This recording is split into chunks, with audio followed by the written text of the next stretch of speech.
Oke, Assalamualaikum warahmatullahi wabarakatuh. Kita ketemu lagi dengan channel yang sangat keren, Profesor Talk. Dan kali ini saya ketemu dengan Profesor Mas Duki, pakar multimedia, pakar media juga. Prof. Gimana? Waalaikumsalam, Prof. Waalaikumsalam. Selamat berpuasa. Prof, ini ngomong media. Kayaknya Indonesia akan kehilangan banyak media nih. Ya. Kenapa ini? Jadi ini pertama ada kata kunci namanya disrupsi digital. Disrupsi digital. Jadi orang kembali ke masa-masa di mana digital itu kan yang utama intimacy, privacy. Digital itu yang utama adalah closeness, kedekatan. Nah, ini yang sekarang sedang tren. Jadi media-media masa kita yang konvensional selama ini cenderung berjarak dengan publik, dengan audiens. Muncul terdisrupsi oleh digital yang membangun intimasi. Jadi kalau pertanyaannya Bang Taufik tadi adalah media-media kita ini nanti akan mengalami irrelevansi, kehilangan mungkin ekosistem bisnisnya. Nah, itu bisa jadi bagi publik itu satu proses mereka mentransformasikan habitnya dari yang konvensional ke digital. Jadi artinya maknanya apa kalau bicara bisnis? Ya ini media konvensional harus beradaptasi ke digital karena dia bisa mengembalikan kehangatan tadi, intimasi yang belakangan sekian puluh tahun itu hilang dari media konvensional. Artinya migrasi ke digital sebuah wajib ya. Better late than never gitu. Betul. Memang banyak riset yang terlambat ya. Banyak riset di Amerika sekalipun too late, terlambat untuk beradaptasi ke digital. Jadi ini bukan fenomena Indonesia. Jadi artinya terlambat tapi harus dilakukan.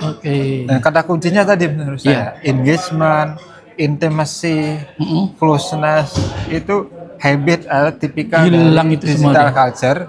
Yang ini harus kemudian dimanfaatkan, digali oleh media yang tadinya old, tua, kalau dia mau eksis dan mau relevan di era digital. Menyesuaikan dengan keadaan. Sekarang eranya digital lagi ya. Lalu kalau ngomong-ngomong soal bahwa media itu adalah juga pilar hukum kita. Betul. Pilar demokrasi. Pilar demokrasi, pilar hukum gitu. Ketika medianya goyang, maka otomatis demokrasi juga akan terguncang juga ya. Betul. Jadi di media itu ada dua hal. Pertama adalah soal konten. Konten yang dianggap selama ini penting bagi demokrasi adalah jurnalistik.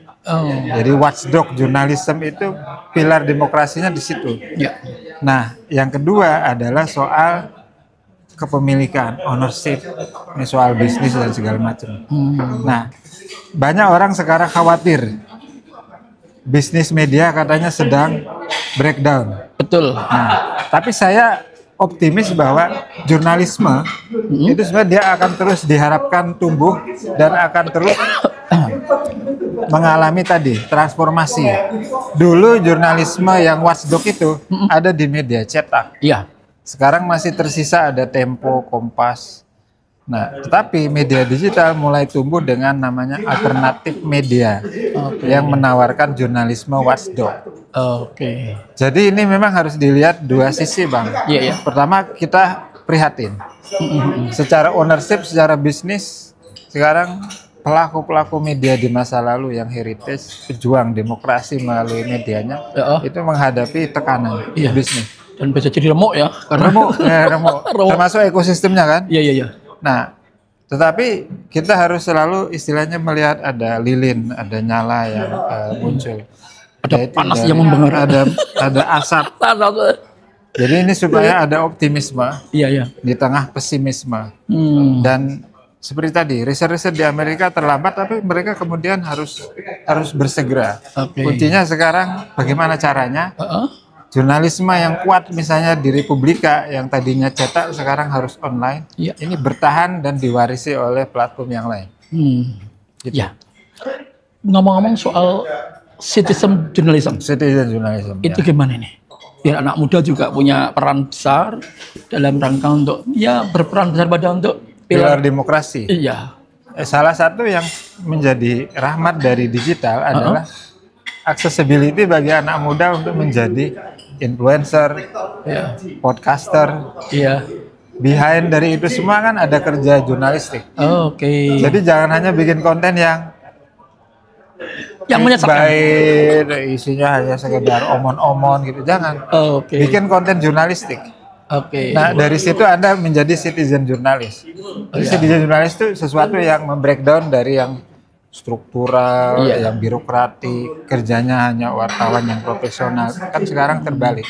Kita pembaca, kita warga digital, kita juga jurnalis, dan peran kita justru di situ sekarang. Banyak disinformasi, banyak hoax, kita lawan dengan citizen jurnalis. Siap, Bang. Jadi kalian harus yakin loh ya, jadi citizen journalism ya, atau Prof Mas Duki tadi. Jangan sampai cuma bikin konten-konten yang abal-abal gitu. Klik baik, cari apa istilahnya? Klik, cari hanya hit dan sebagainya. Terakhir, saran apa biar kita itu tetap melek literasi media? Jadi yang pertama kita harus punya namanya critical thinking ya, berpikir kritis. Maksudnya begini, kita harus melihat ekosistem digital itu tidak hanya dari apa yang kita bisa glorifikasi melalui konten. Tapi kita harus melihat bahwa kita sedang berada di ruang mana nih. Jadi misalnya gini, Anda punya akun IG, Anda punya akun TikTok. Anda harus tahu ini pemiliknya siapa, yang untung siapa. Ini semua perusahaan-perusahaan dari Amerika, dari Cina. Jadi bukan perusahaan Indonesia. Bukan kita. Ini kewaspadaan terhadap apa yang disebut dengan monetisasi, eksploitasi konten kita, privacy kita, data kita yang dipakai untuk lebih jauh untuk kepentingan yang kita tidak bisa kontrol. Itu kita harus paham. Jadi tidak ada makan siang gratis. Tidak ada ceritanya, oh saya kan punya IG nggak bayar, bukan di situ. Nah, siapa pemiliknya salah ya? Anda harus lihat. Gitu. Itu namanya literasi. Prof, terima kasih Prof. Mudah-mudahan bermanfaat. Amin. Terima kasih bersama Prof. All the best. Mas Duki.